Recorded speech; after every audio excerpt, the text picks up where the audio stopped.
5th, 2015. Okay, so we can start with homage to the Buddha 3 times.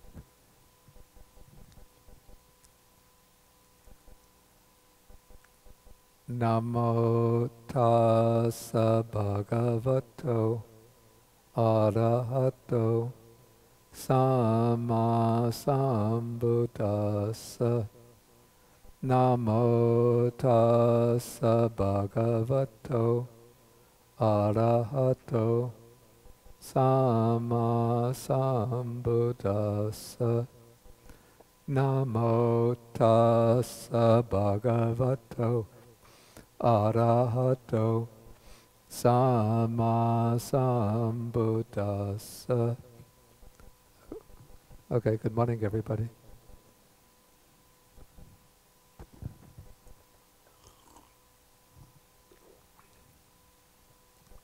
So today I'm going to try an experiment in covering 2 suttas in one day. See, it's a practice of the Pali commentators when they come at the beginning of a commentary, like the commentary to the Majjhima Nikaya. They'll spend pages and pages analyzing every word, even the expression evang me sutang, thus have I heard, gets like about 4 or 5 pages of explanation. But then when they come to the end of the commentary, they start rushing through. So I'm following their model, because we're coming now to getting close to the end of the Majjhima Nikaya. We only have 3 more classes during this semester, but early next semester, that's starting in the spring. Yeah, this week I'll try to take 143 and 147, because there's a little bit of an affinity between them. Then next week, 144 and 145, because at least one helps to illuminate the other. So that will leave just 146, 148, 49, 50, 51, 52. But what do we do when we come to Majjhima Nikaya 152? Anybody know? No. We still have to do Majjhima Nikaya Sutta number 1.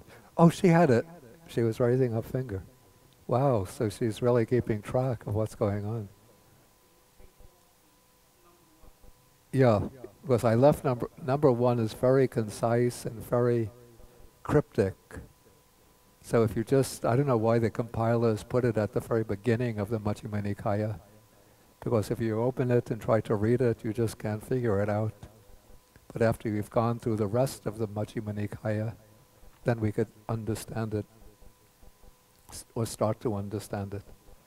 Okay, so now we're taking Sutta number 143, and this is the sutta. It's called the Anathapindikovada Sutta, the sutta of the, here it's called advice to Anathapindika, but Ovada is not really advice. I mean, the guy's dying. What kind of advice do you give him? But it's rather, Ovada is more like an exhortation, a kind of like an inspired discourse.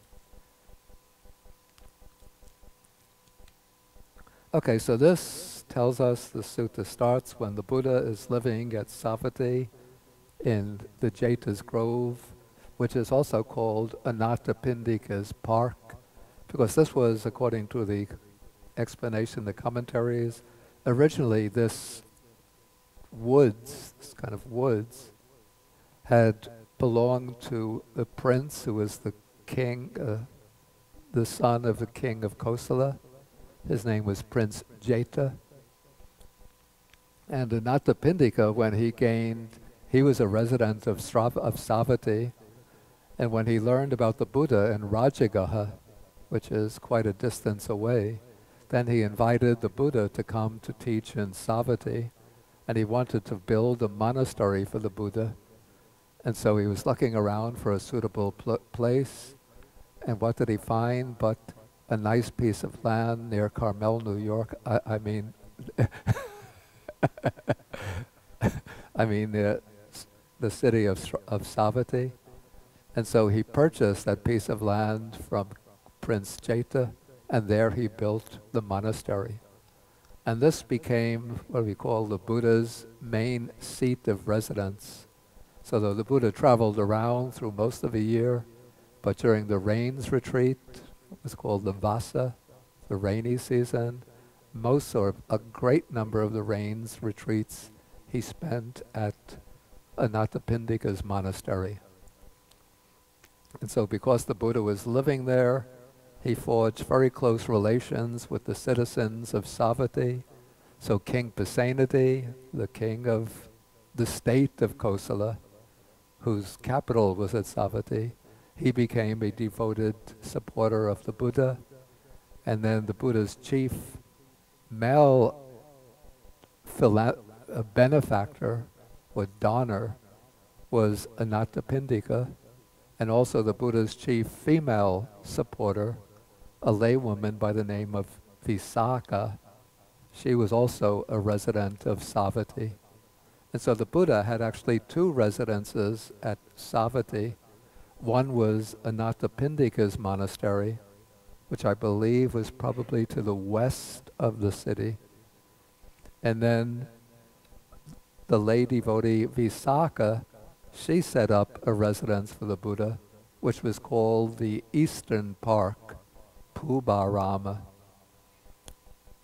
And so when the Buddha, sometimes he would live in Anathapindika's monastery, sometimes perhaps it was a little more remote, so for more better seclusion, he would go to Visakha's monastery, the Eastern Park. And so, because of the Buddha was living much of the time in Savatthi, Anathapindika became very closely associated with the Buddha and developed great devotion to the Buddha. And in fact, under the Buddha's guidance, actually with his first encounter with the Buddha, when the Buddha gave a discourse to him, Anathapindika became a Sotapanna, a stream enterer. I don't think there's any account in the canon of Anathapindika going further along the path to the stage of once returner, which seems a little strange, but that's the way it is. Okay, so this sutta, one gets the impression, must be taking place pretty much towards the end of the Buddha's own lifespan, not during his very last days, but now the Buddha would be maybe his late 70s, and Anathapindika is now an elderly man. And so now he's fallen ill. And so this sutta is going to be the discourse given to Anathapindika on his deathbed. Okay, so the sutta tells us that on this occasion, Anathapindika was afflicted, suffering, and gravely ill. This is a stock expression used in the suttas whenever anybody gets seriously ill. Most of the time when they are described in this way, they'll recover from their illness. But we'll see this doesn't happen with Anathapindika. Okay, so Anathapindika, when he's very ill, he wants some inspiration and consolation, and so he sends a message to the Buddha. So he addresses, he's a very wealthy man, Anathapindika. He's what is called a sati. That is like a wealthy man who provides finances to the state. And so he has a servant, he sends the servant to the Buddha and says, please go to the Blessed One, pay my respects to him by bowing down at his feet, tell him that I'm very gravely ill, and then go to the Venerable Sariputta, pay respects to him, give the same message to him, and then ask Venerable Sariputta to come to my residence out of compassion. anukampang upadaya. It's a little puzzling. Why doesn't he ask the Buddha himself to come? I don't know the explanation. One might say, oh, the Buddha would have been old, so he didn't want to impose on him. But we see in the Mahaparinibbana Sutta, the discourse on the Buddha's last days, the Buddha takes a long tour from Rajagaha up to Kusinara, covering several hundred miles. So if he could travel that distance in his very last months of his life, he could have taken the walk from the monastery to Anathapindika's house. Maybe Anathapindika wasn't aware that he was going to die, and so he didn't want to impose on the Buddha. I don't know the answer. Anyway, so he sends the message first to the Buddha, then to Sariputta, and then Sariputta goes to the residence of Anathapindika, and then he asks about his health. Again, this is a standard kind of formulation. I hope you are getting well, householder. I hope you are comfortable. I hope your painful feelings are subsiding and that they are not increasing. But Anathapindika says that this isn't the case. He says, I'm not getting well, I'm not comfortable, my pains are increasing. And then he describes his pains in very vivid terms. He says, it's just as if a strong man were splitting my head open with a sharp sword. So too, violent winds cut through my head. Just as if a man were tightening a tough leather strap around my head as a headband, so there are violent pains in my head. Just as if a skilled butcher were to carve up an ox's belly with a sharp butcher's knife, so violent winds are carving up my belly. And in the Indian physiology of this period, medical analysis, what we would call today we would call them sensations. These would be expressed as winds. Okay, just as if two strong men were to seize a weaker man by both arms and roast him over a pit of hot coals, so there is a violent burning in my body. So if you ever get ill and think you're undergoing a lot of pain, just bear this description in mind. I've done this many times. And then I think I have this chronic head pain condition, but when I read this, I think, I'm just like floating on the air compared to this description. Okay, so now we come to the heart of this sutta, where Sariputta is giving the instructions, the actual instructions to Anathapindika. And perhaps Sariputta would have used his supernormal knowledge, or even maybe just empirical observation, to realize that Anathapindika is on his way out. And so he's really going to be giving him advice now, or instructions on how to train the mind as it comes into the death process, so that one has a chance of liberation in that life itself. Okay, so Sariputta says, you should, I'm in paragraph 5 now, then householder, you should train thus, I will not cling to the I, and my consciousness will not be dependent on the I. And in the same way, you should train regarding the ear, nose, tongue, body, and mind. I will not cling to the mind, and my consciousness will not be dependent on the mind. Thus, you should train. Okay, so here we have the key, sort of the key phrase which is going to continue through the whole rest of Sariputta's exhortation.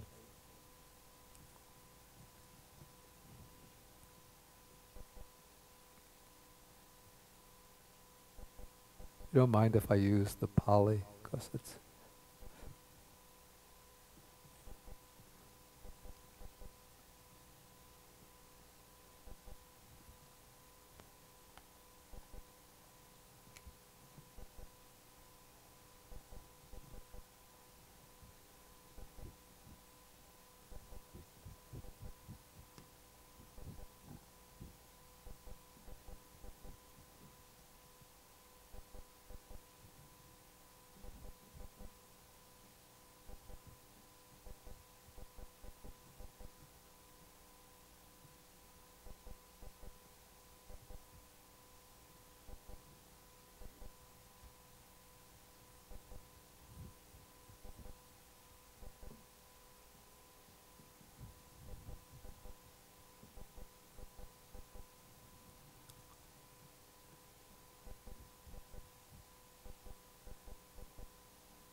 Yeah, it's a very simple phrase, but it has very profound implications.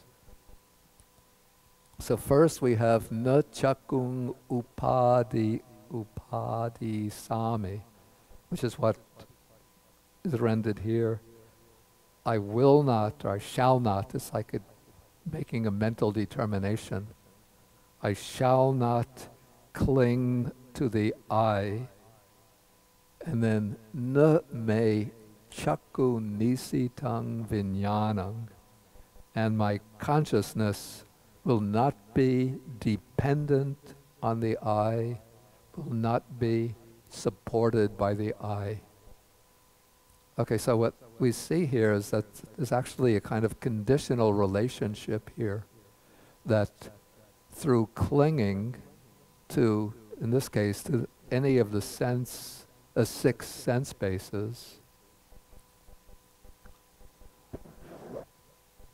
the consciousness comes to rely upon, to be based upon, or to be attached to these six sense bases.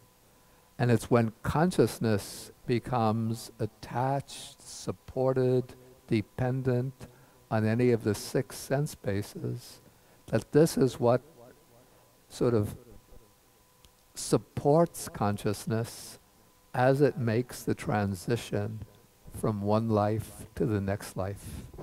So we could say that there's this clinging, which is like holding to the six sense bases with the ideas, these are mine, this is I, this is myself, holding to them with craving and with the view of self. So when there's that upadana, that clinging to any of these phenomena, that is providing the kind of fuel that will drive the consciousness on from this life into a new life. Because the consciousness is based upon, through clinging, it's based upon the six sense bases. And through that being based on the six sense bases in this life, through clinging, then the consciousness is going to pick up a new set of six sense bases when one passes from this life, and then that will start the process of the next life, the new life. And actually the word upadana, which is rendered clinging, it's the etymology of the word provides some insights into what is going on.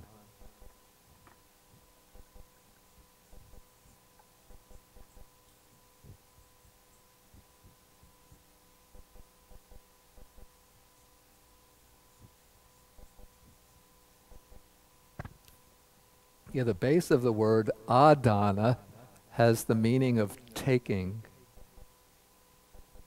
You know, if you know the second precept in Pali, it's adina dana veramani, that is abstaining from taking. That's adana, what is not given, adina. So this is taking, and then upa gives has a strengthening, a strengthening effect upon the word. So we can render it taking up. And so from upadana is taking up, we get clinging. But the idea of taking up also applies to the way a fire relates to its fuel. So the word upadana is also used to mean the fuel of a fire. And so upadana is the fuel of a fire, and clinging, upadana as clinging, is the fuel that keeps the, say, the combustion process of consciousness burning.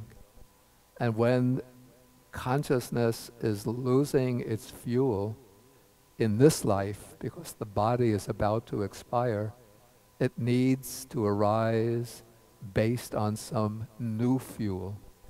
And that new fuel will be picking up a set of 6 sense bases that begins the new life. And so through upadana, through clinging, the consciousness is settled upon, based upon,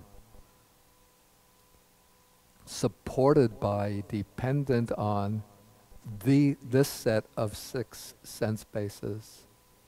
And when, through the expiration of the life faculty, these 6 sense bases can no longer function as the supports for consciousness, then with upadana driving it, consciousness picks up a new set of 6 sense bases. And what happens when there is no upadana? Then what is said is that consciousness parinibbayati, which one might render, to make it decent English, it attains nibbana. But if one is going to translate very literally following the Pali, parinibbayati is a verb. So you would say consciousness becomes nibbanized, or it becomes nirvanized. Or sometimes use what's said using the simile of the fire, is that the consciousness, siti bhavati, it becomes cool, like a fire going out.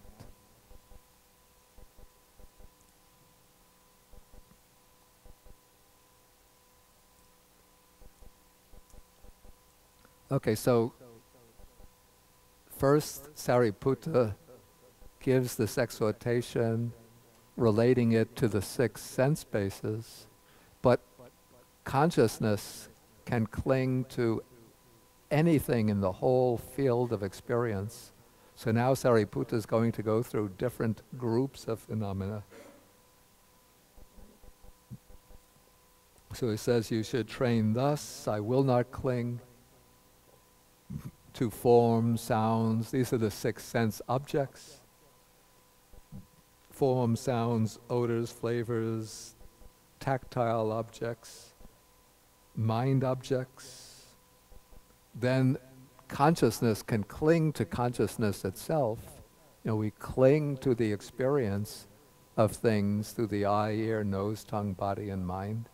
In that case, we're clinging to consciousness.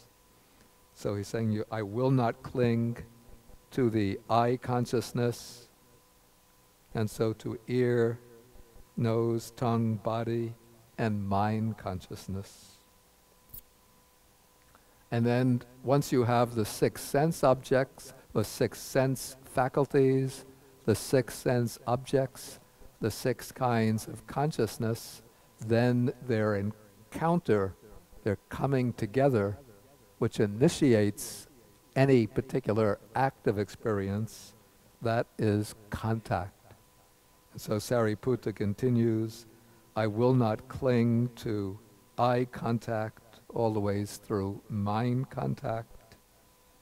And then out of contact, there arises feeling or Vedana.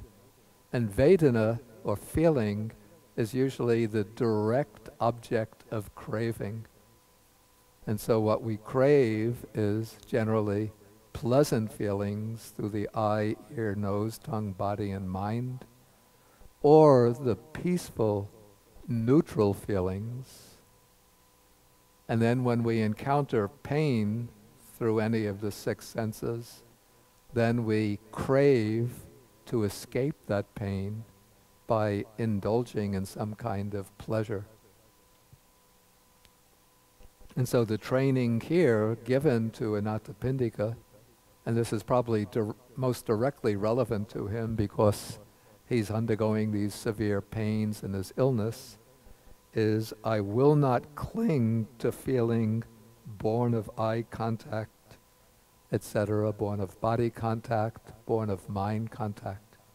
So even when one is experiencing painful feelings, of course one doesn't cling to them in the mode of desiring them, but one clings to them when one identifies with the painful feelings and thinks, oh, I have such a headache, oh, such a stomach ache, oh, why does this have to happen to me? Oh, I'm so miserable, I'm undergoing such suffering. So all of these thoughts of I and mine, thoughts of identification that arise from the feelings, these are ways of clinging to them. So he's saying, do not cling to any of these feelings through any of the senses. Okay, then he brings in some other classes of objects. And I suspect that it could be that this was not part of the original discourse, but being added by the compilers just to make the discourse more complete. Though also it could have been because Sariputta had a very analytical mind, so it could be that he himself actually brought all of these other groups in. So we have, I will not cling to the elements. We have the 6 elements, the 4 material elements, the space element, and the consciousness element. Then we come paragraph 11, I will not cling to, here we have the 5 aggregates from material form, feeling, perception, mental formations, and consciousness. Then we come to, this would seem a little strange directed to Anathapindika because from what we can see, he was not an advanced meditator, not an advanced jhanic meditator. And yet here Sariputta is saying, I will not cling to the base of infinite space, I will not cling to the base of infinite consciousness, the base of nothingness, the base of neither perception nor non-perception. These are the 4 immaterial attainments. So I say it's a bit strange because so far as I can see, I don't know of any sutta passages which speak of Anathapindika as being an attainer of the jhanas. And to reach the formless meditations, one has to go through the 4 jhanas. And this would be an advice that like a monk would give to somebody who was, had this extraordinary ability in samadhi meditation. Because for somebody who gains these formless samadhis, it would be the subtle clinging to them would become the foundation or ground for the consciousness to become established upon them, and then to take rebirth in one of those formless realms of existence, where the lifespan is thousands of cosmic aeons, but it's not liberation. Okay, then with paragraph 13, Sariputta broadens the scope still further, and he says, I will not cling to this world with the desire to come back to some, to some state of existence in this world.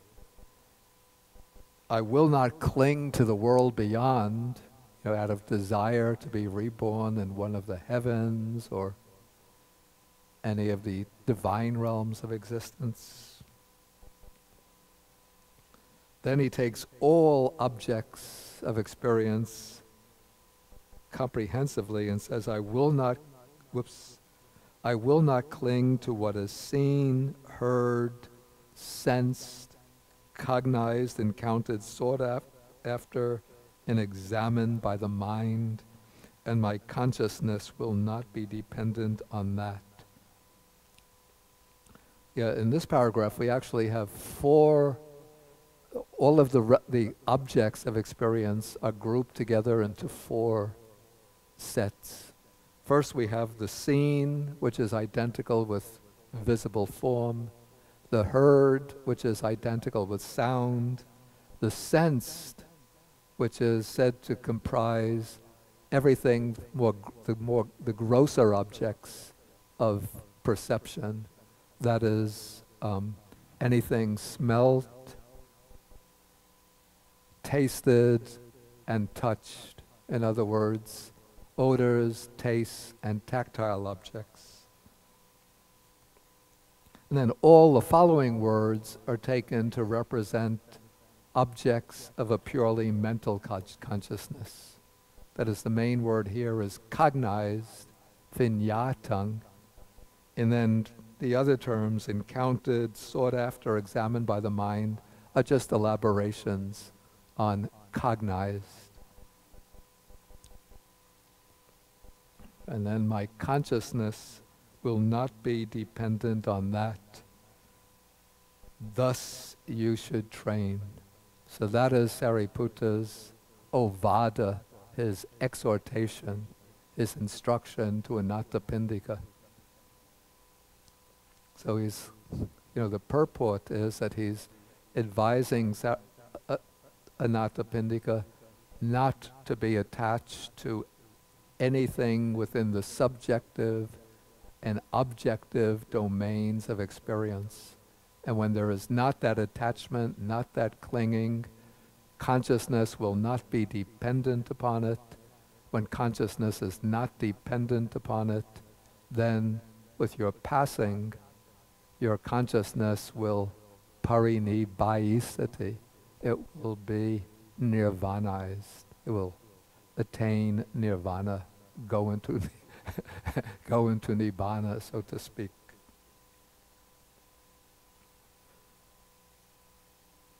Okay, so when Sariputta finishes his exhortation, then Anathapindika starts weeping and he sheds tears. And now Ananda has gone along with Sariputta as his companion. And so when Anathapindika starts weeping, then Venerable Ananda, he thinks, oh, Anathapindika must be feeling miserable, and he must be really frightened and agitated that he's going to be dying and that he's going to be leaving behind all of his loved ones and his possessions. And so he thinks, so he says to Anathapindika, are you foundering householder, excuse me, are you foundering householder, are you sinking? Okay, then Anathapindika says something that seems a bit surprising and also a little bit puzzling, even to me.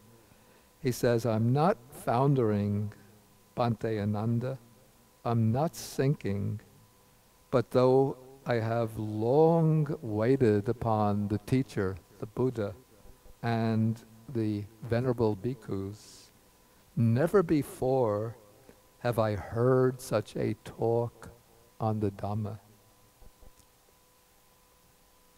Okay, then Ananda says to Anathapindika. He says, such a talk on the Dhamma, such Dhammakata, is not given to lay people clothed in white. Such talk on the Dhamma is given to those who have gone forth. In other words, to monastics. Okay, this needs a little unpacking or drawing out. And I say it's a little puzzling because, okay, it's said in the commentaries that when the Buddha is giving many of these like profound discourses in the Majjhima Nikaya, Samyutta Nikaya, though he says, "Oh bhikkhus," like he's addressing monks, but the commentaries say that actually the fourfold assembly is present, so that there will be bhikkhus, bhikkhunis, upasakas, male lay devotees, male lay followers, and upasika, women lay followers. So we'd see, from this we could see that lay people will also be listening to these discourses. But what I could see is that when Anathapindika comes to the Buddha for a personal discourse, the Buddha always speaks to him about, from the standpoint of the Dhamma, about how to conduct one's affairs as a householder. Like, what is the proper use of wealth? How is a lay person happy in the household life? How does one take care of one's wife and children? Occasionally he'll speak about how a householder should go off in seclusion and reflect on the virtues of the three jewels, the Buddha, Dharma, and Sangha, on the virtues that reflect on his own practice of morality, generosity. But I'm not aware of discourses and where the Buddha is speaking one-on-one, so to speak, to Anathapindika, where he says, don't be attached to anything seen, heard, sensed, cognized. And the reason, perhaps, is that Anathapindika was generally a very wealthy householder, a large household with a lot of affairs to take care of. He is reputed to have been, as I said earlier, what's called in India a sati or shreshti, one with a lot of wealth, almost like the treasurer, the state, but not the actual treasurer, but like a banker, okay, a banker, one with a lot of wealth who provides sponsorship to the king so that the king can conduct the affairs of state. The unholy alliance of the politicians and financial institutions. But Anathapindika, of course, was a man of upright conduct.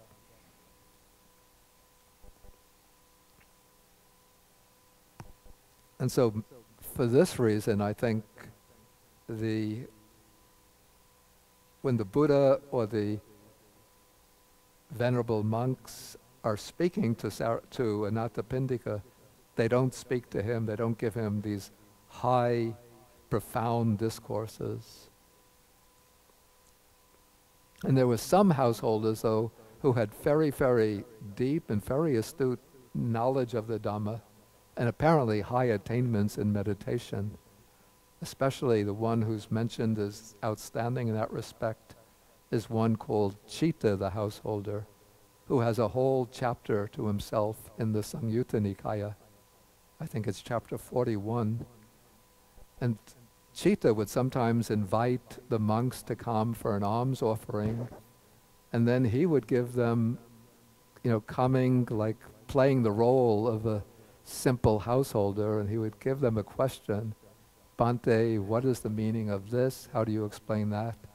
And sometimes the monks would all be stumped by his question. And then since Chitta has to take on a humble role, according to the monks, he would say, well, the way I understand it, it's this way. And actually, he's referring in his explanation back to a discourse by the Buddha, And then the monks would say, sadhu, sadhu, householder, you have such a clear and deep understanding of the Dhamma. So I don't think this should be taken as a generalization, though Anathapindika is probably just explaining on the basis of his own experience. But Ananda's answer still has to be taken in the sense, again, it needs a little interpretation, that probably what he means is that on an individual basis, this type of discourse is not given to householders in white, because they are concerned with, with all of the travails, the day-to-day difficulties of managing their household life.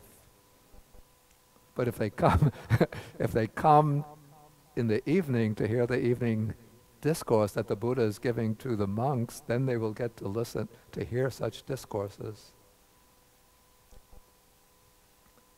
Okay, but then Anathapindika makes this great plea to Sariputta.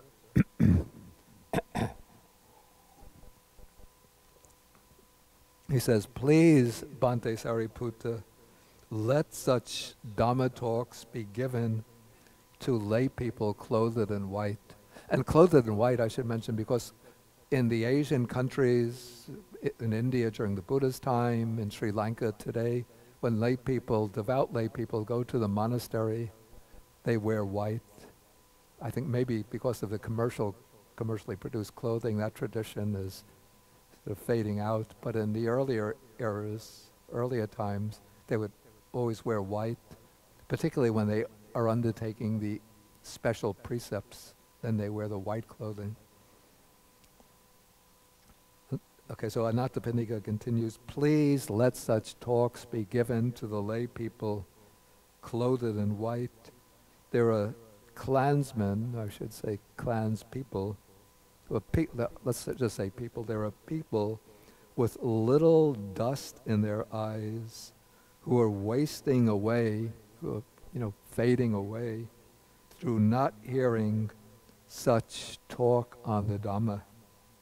There will be those who will understand the Dhamma. And what's interesting is, has anybody encountered those exact words before in a different context?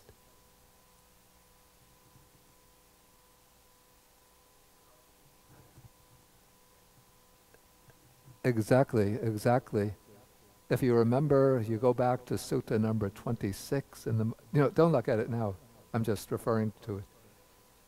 If you look at Sutta number 26 in the Majjhima Nikaya, when after the Buddha's enlightenment, when he's sitting on the seat near the Bodhi tree, and then he's pondering, should I teach the Dhamma to the world or not? And then it said he looks out at the world and he sees people are just so wrapped up in greed, hatred, and delusion. If I were to teach the Dhamma, nobody would be interested. They're all, looking at their little phones,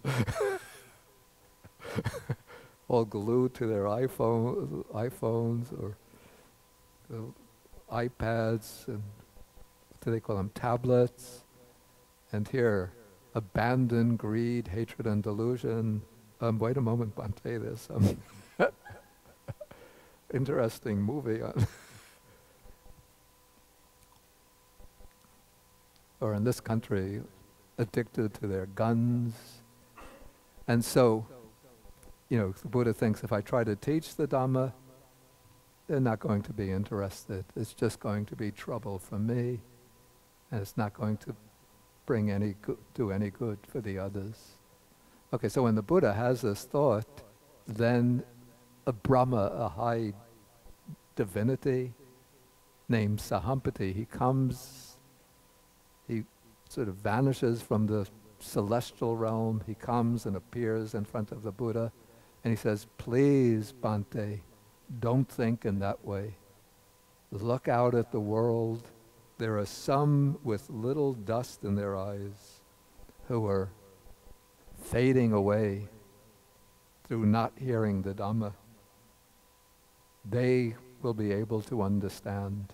And then the Buddha, when he hears that request, then he looks out again with his super Buddha vision upon the world, and then he sees that there are indeed people who can understand, and then he decides to teach.